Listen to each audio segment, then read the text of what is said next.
Hi, welcome to Through It All with the Moffats. We're going to try out that name and hopefully it'll be great and it'll stick and my brain will wrap itself around it.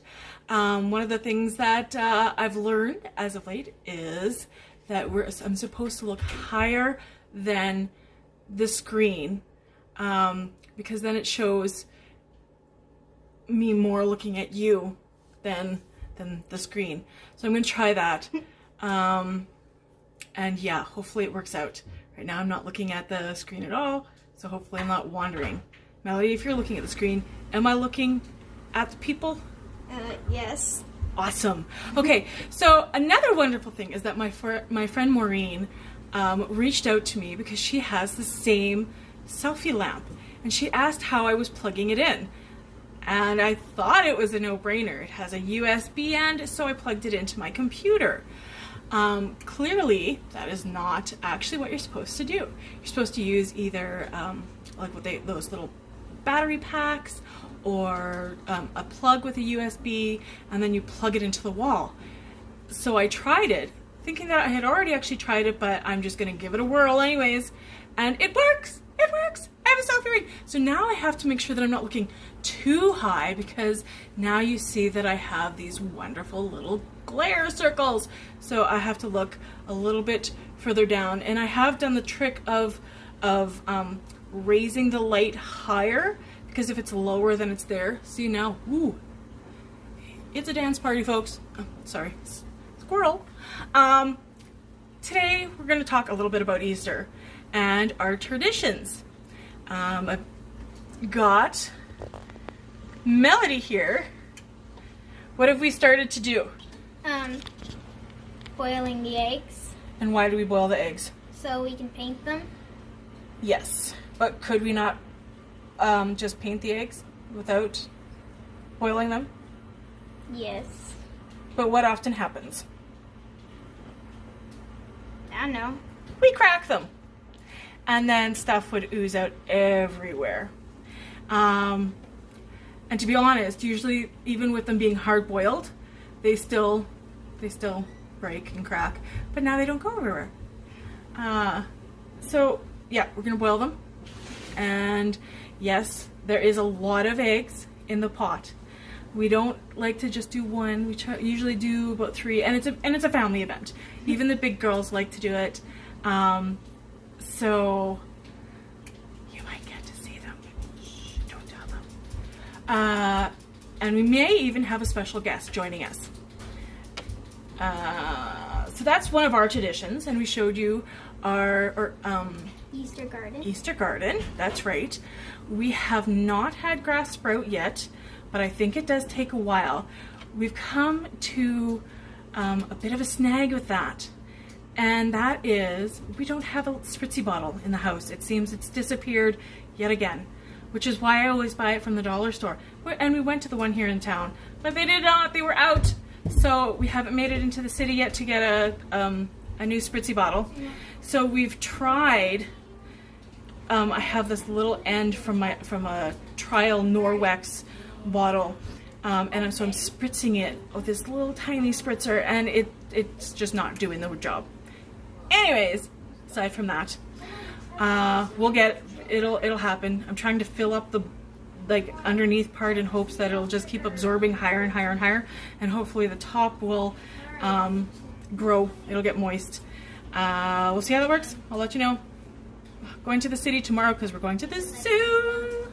Hopefully we'll videotape some of that for you and let you know what it's like. I haven't been to the zoo in years. The littles, it's been at least 5 years, I would hesitate to say. The kids have gone with my parents, so they've gone more than I have. But I still love the zoo. Who doesn't love the zoo? I'm interested to see all the changes because there have been tons of changes. But on top of that, there's also COVID, right? So it's going to be kind of interesting to see what the whole protocol is for that. Other than that, today I'm going to be making some homemade chicken noodle soup, and I will tape some of that for you as well. Everyone likes it except Melody, but it's not, she doesn't think it's horrible, right? I can eat a little bit. A little bit. It's like so trying- she might have something else for dinner tonight, but we're going to have homemade chicken noodle soup. I am going to put the noodles on the side because I found that, especially because they have to be gluten-free, that you have to put them on the side, otherwise they go really soggy and grainy really fast. And then you kind of have, instead of soup, you kind of have a muck the next day. Still tastes good, but if you're a texture person, it's a little harder to get down. Let's see. Yeah, so I'm going to tape some of that. But one thing I want to talk about today is Easter. Easter is a good time to do a bit of a self-inventory, don't you think? Mm. Do you know what self-inventory is? No. When we kind of take some time and just to be alone with ourselves and God and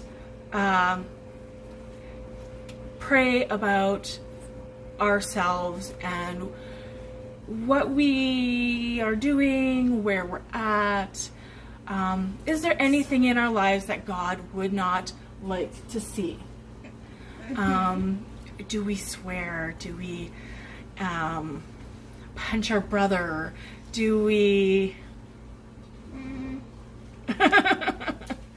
Stuff like that. Things that perhaps maybe we could change and bring to God and to repent and to rejoice that God has actually sent his son to die on the cross at Easter so that we would not pay the price for our wrongdoings. We're not punished. Jesus took all of that on himself, all that punishment. We don't deserve it because we are constantly, all of us are falling short. But how does God see us? He sees us as a pure and spotless lamb, just as he was. And for that, I rejoice. I'm going to read to you a little bit from Psalms 139. I was only going to read verses 24 or 23 and 24, but as I began to read the whole chapter again, it really just it just fits. So I'm going to read it for you. Psalms 139. O Lord, you have examined my heart and know everything about me. You know when I sit down or stand up. You know my thoughts even when I am far away. You see me when I travel and when I rest at home. You know everything I do. For you know what I am going to say even before I say it, Lord. You go before me and follow me. You place your hand of blessing on my head. Such knowledge is too wonderful for me, too great for me to understand. I can never escape from your spirit. I can never get away from your presence. If I go up to heaven, you are there. If I go down to the grave, you are there.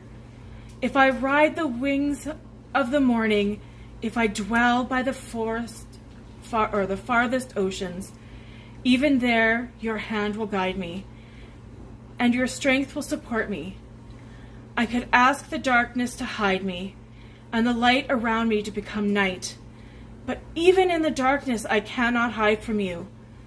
To you the night shines as bright as day. I lost my space. Okay. Darkness and light are the same to you. You made all the delicate inner parts of my body and knit me together in my mother's womb. Thank you for making me so wonderfully complex. Your workmanship is marvelous. How well I know it. You watched me as I was being formed in utter seclusion. As I was woven together in the dark of the womb, you saw me before I was born. Every day my life was recorded in your book. Every moment was laid out before a single day had passed. How precious are your thoughts about me, O God, that cannot be numbered. I can't even count them. They outnumber the grains of sand. And search me, O God, and know my heart. Test me and know my anxious thoughts.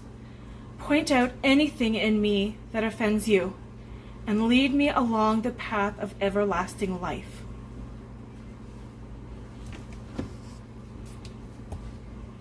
I'm going to leave you with that for the moment as I prepare what I'm going to require to make the soup. And I'm going to leave with one question.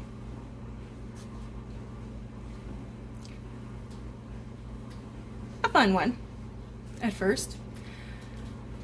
Two questions maybe is what I should say. Question number one, and you don't have to say it, is there anything in your life that you should change? Question number two, which I would love to hear, is what are your Easter traditions? Do you have any fun things that you like to do with your kids or your husband? Are there any unique traditions that I maybe haven't heard? I would love to hear from you. Talk to you later. God bless. Okay, so I have my stuff out. I'm ready to start making the broth. So what you need is, we always use 2 chickens for our dinner. So this is just the carcasses, whatever's left. I don't necessarily pick off all the chicken anymore because it makes for a nice, very rich broth. Then some onions, some celery. Did you see onions? The big yellow onions are, I use the sweet yellow because they're really nice for cooking. And some carrots. I use the big ones when I make broth because they don't disintegrate as fast. So I'm gonna go ahead and just start chopping all that up, and I've already put about 5 liters of water in here because some of it's going to boil off. But again, I usually make a lot of soup, a big stock pot full of it. So we'll have it for dinner as well as maybe a couple lunches. Just going to drop that in there, and then I'm going to go ahead and just use this bowl as a compost bowl. We've been here in this house now for 9 years, this being our 10th, and we're finally starting. They emptied the compost before they left, which I mean, I guess is understandable. They didn't want us to see what was in there, I guess. They did put it into the garden, thankfully. They didn't just throw it away. But it seems to have taken a long time. We have 2 composters, and we just keep filling them both. And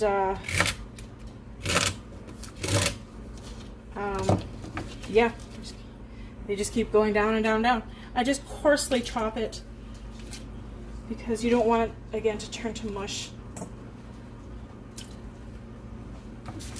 When I go ahead and make the soup, I will add more vegetables as well.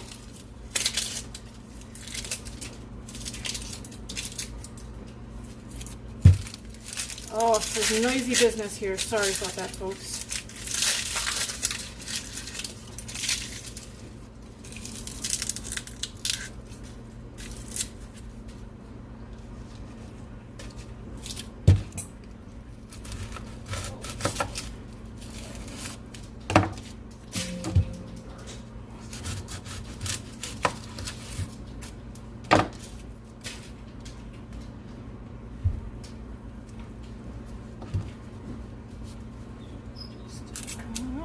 Take this off.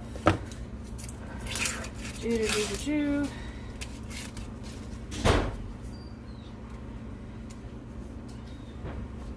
Oh, I think having nails would have helped me. This is on tight. There we go. Does anyone have any onion hacks as to not letting your eyes water? Love to know some different ideas. My strategy is to cut and as fast as you possibly can. And I kind of stretch my arms out so that I'm not very close. Number 2, William says that if you don't cut the root side off, that it's not supposed to release this chemical in onions that make your eyes run. So you're supposed to cut this side first and then wait till the very end to cut that other part off. I think, however, I've debunked that because Melody has done onions before, and maybe it's because she's closer to the onion. Never thought about that right now. Melody loves to cook. She is definitely the one who's taken after me. Oh, I'm starting to cry now.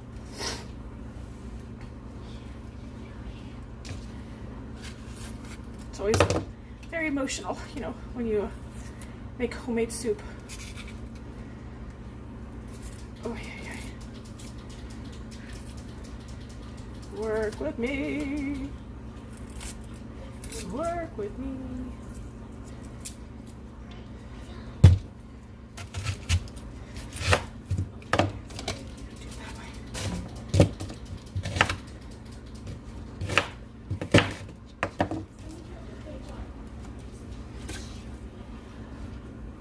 Ooh. All right, here we go. We're gonna have to cut it off. And go.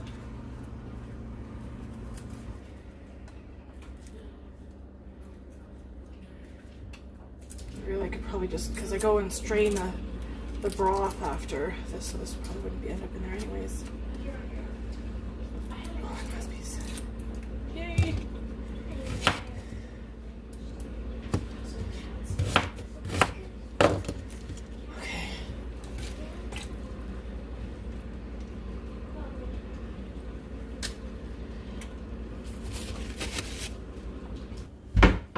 Okay, so I went and paused it there for a second so that I could spray my carrots with this Norwex product.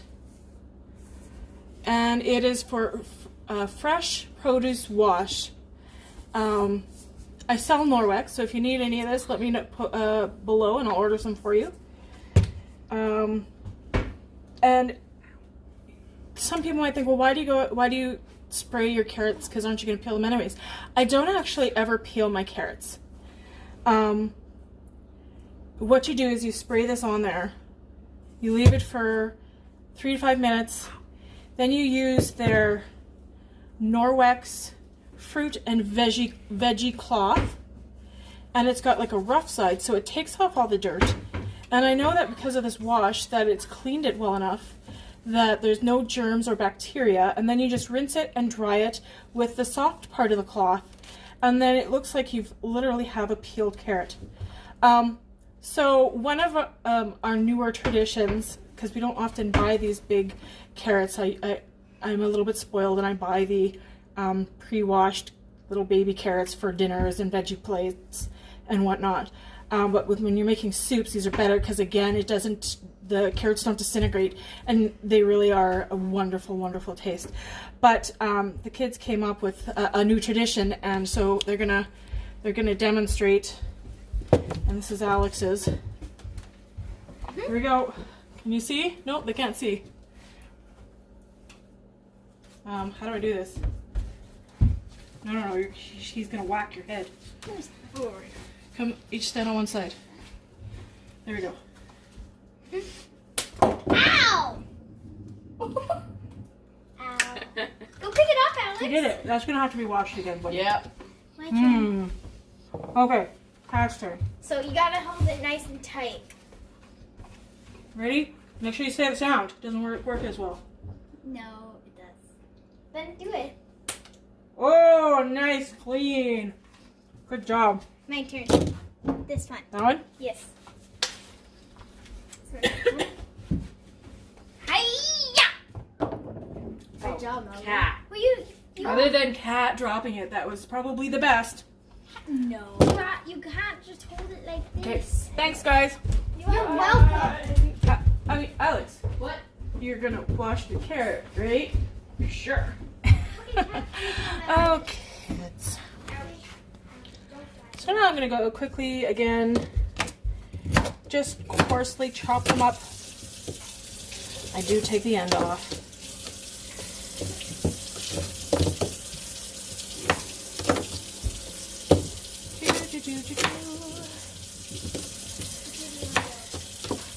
Here's a veggie cloth from Norwex.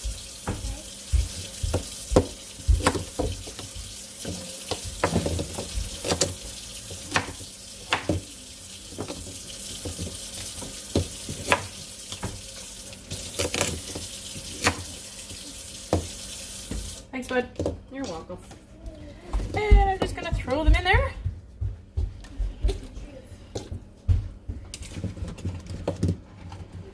Oh, is it raining where you are?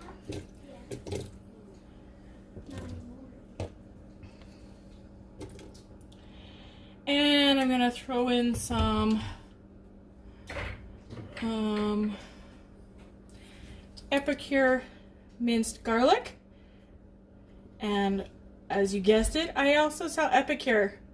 I only sell the things that I use the most and the things that I actually are worth selling. I'm not one of those people who will just try and buy into something and just to try and sell it because it's popular.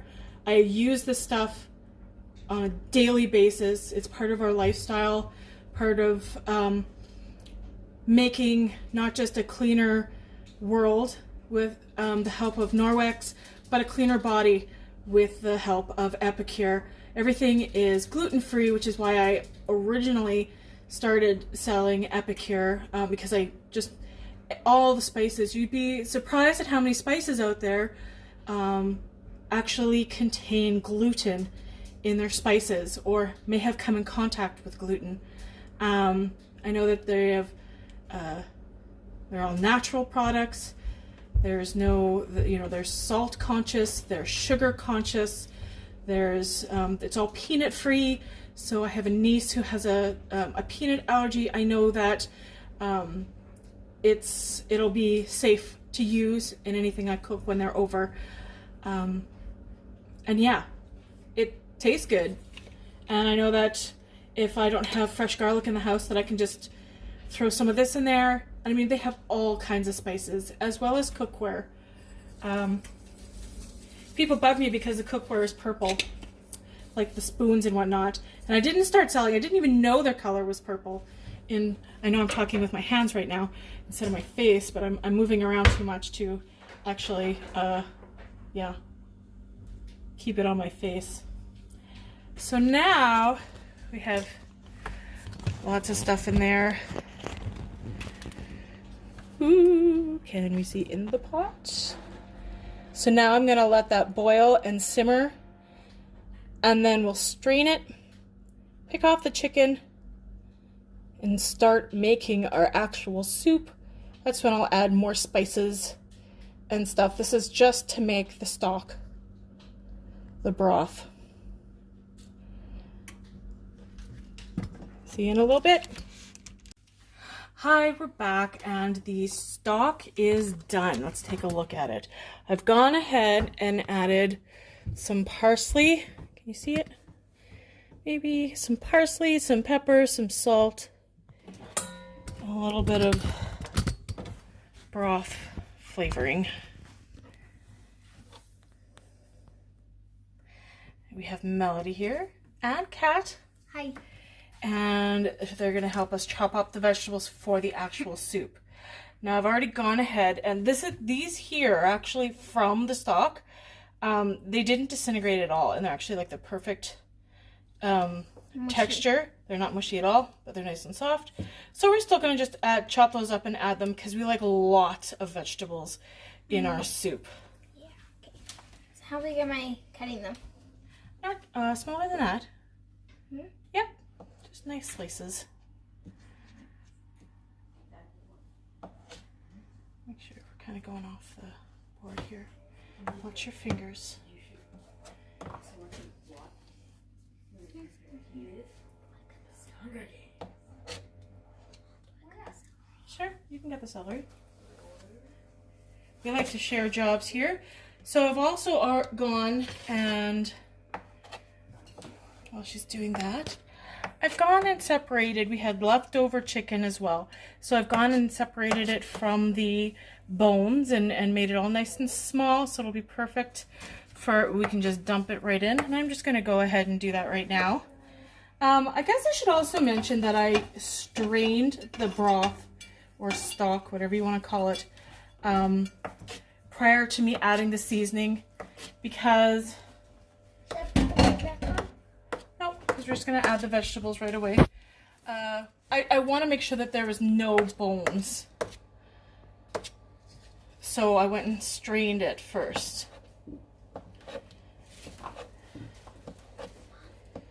Do you want me to take some of those carrots Yes, please. so we can just make some more room? And don't stir Of them. course, we've washed our hands. Don't stir. Sure, if you want to give that a stir, that's fine. It is still quite warm. Push your sleeves up, please. Can you hold the spoon for a second? I like different shapes of vegetables and soups. Do some of the celery.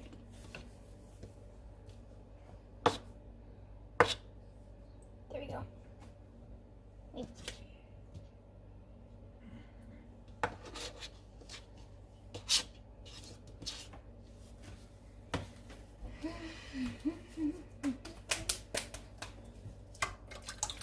Kids are very excited for the zoo tomorrow. Hopefully it stays as nice of the weather as it says it's going to. Yes, I want to see all the animals, and I want to see Mackenzie and Blake. I think you can get the celery a little bigger.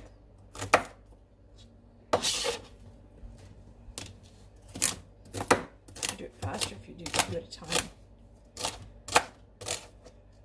No, we don't want them too big. Actually, in my soups, I like them to be nice and medium-sized. There we go. Trying not to get the other ones.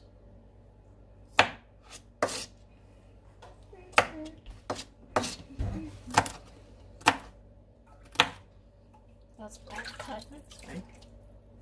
That's good.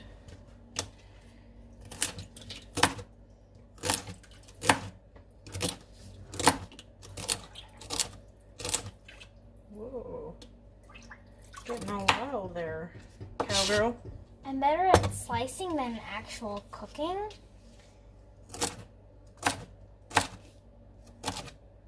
I like baking more than I like cooking, but I like baking more. I got it. I'm just equally bad at both. That's okay. Baking and cooking. I'm not that bad at baking. Like,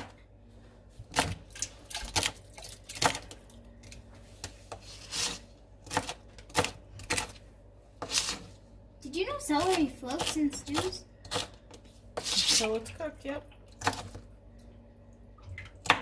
Oh, That one just fell. leave that.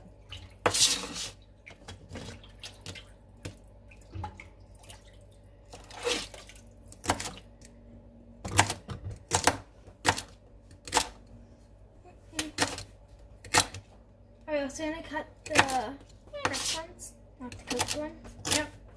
And then we're also going to chop up another onion, but we're going to cut small, because this time they're going to stay in rather than us taking it out.